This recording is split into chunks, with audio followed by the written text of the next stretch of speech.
The Buddha said, "Just as a rock remains unmoved by the storm, the wise remain unmoved by praise or blame."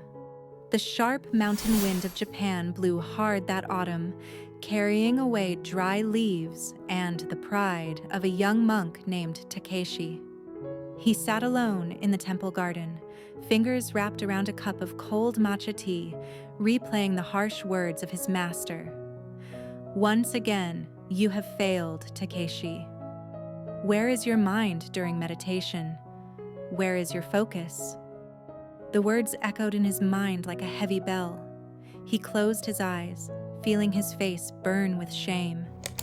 It wasn't the first time he had been criticized, but each remark seemed to dig a deeper hole in his chest. "Why am I so weak?" he thought. "Why can't I be like the other monks? Calm, unmoved, like statues." Just then, the sound of slow footsteps crunching fresh snow caught his attention. It was old Master Ryotan, his simple wool robe swaying gently in the breeze. Without saying a word, he sat beside Takeshi, following his gaze into the distance. "Master," Takeshi's voice cracked. "How can I stop caring about what others say about me?" Ryotan didn't answer right away. Instead, he pointed toward a large flat rock in the middle of the garden, dark, smooth, and unmoving, as if it had been there since before the temple was built. "That rock, Takeshi. What do you see?" The young monk furrowed his brow. "It's just a stone, master." "Look again." Takeshi looked once more. The rock sat motionless, while the cherry branches around it thrashed in the wind. Some blossoms had been torn off, swirling helplessly in the air. But the rock didn't move. "The wind has been blowing for centuries, Takeshi," Ryotan continued, his voice calm like the surface of a lake at dawn. "It topples trees, carves mountains, carries seeds far away. But that rock? It never moved. Not even when the cruelest cold covered it in ice, nor when typhoons tried to rip it from the ground." Something stirred inside the young monk. "So, I should become hard like the rock?" Ryotan smiled, a glint of wisdom in his narrow eyes. "No, my young one. The rock is not strong because it resists. It is strong because it does not need to resist. The wind blows, the rain falls, the world shouts. And it simply is." Takeshi looked down at his own trembling hands.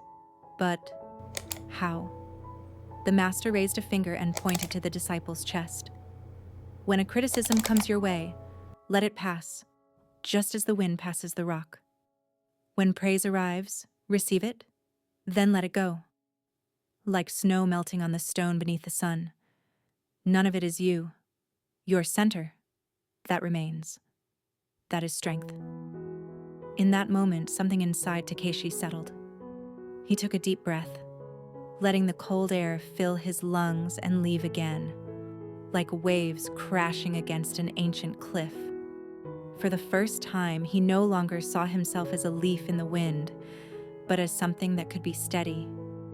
Not through struggle, but simply by being whole in spite of everything. And so, beneath the autumn sky of Japan, the young monk began learning the hardest art of all, the art of becoming like the rock, unshaken, not through hardness, but through stillness. Just like Takeshi, how many times have we found ourselves standing at the edge of an emotional cliff, feeling like every criticism, every failure, every poorly chosen word might push us over? The story of the unshakable rock isn't just a Zen tale. It's a mirror reflecting our own journey. Think about the last time a simple message, a look, or a casual comment knocked you off balance. For a moment, you were that leaf shaken by the wind, weren't you? The truth is, we all have days when we feel too small for life's storms. But what if I told you that, like Takeshi, you already carry that indestructible rock within you? Ancient wisdom teaches us that strength isn't about being invulnerable. It's about having the courage to remain whole, even when everything around us feels like it's falling apart.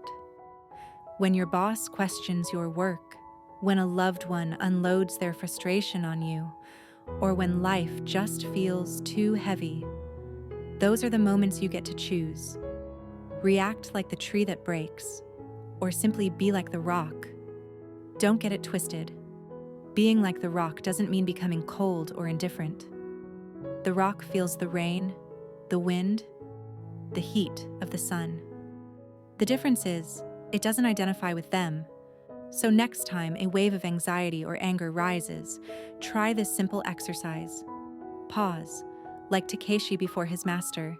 Give yourself permission to stop. Feel your feet, literally. Imagine roots growing from the soles of your feet, anchoring you to the ground. Breathe like the rock.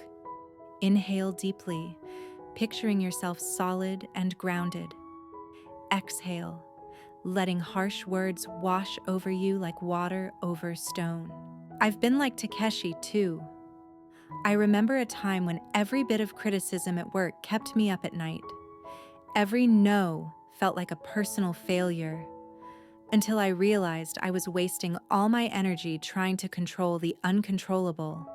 Other people's opinions, unexpected setbacks, impossible expectations. It was exhausting. But through stories like this, we begin to understand the quiet power of not reacting, the stillness of the rock. So, what's shaking your balance today? External pressure? Self-doubt? Or maybe that inner voice that keeps whispering, "You're not good enough." Here's a secret the rock teaches us. That voice isn't you. It's just the wind. You are what remains after the wind has passed.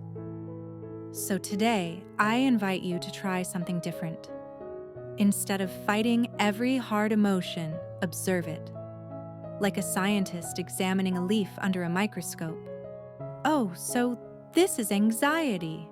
Interesting how it tightens my chest. That one act of awareness is already a step toward reclaiming your center. Remember, no storm lasts forever. But the rock, the rock remains. It watches the seasons change, the years pass, and still, it is there, steady, complete, whole. That can be your new way of being in the world.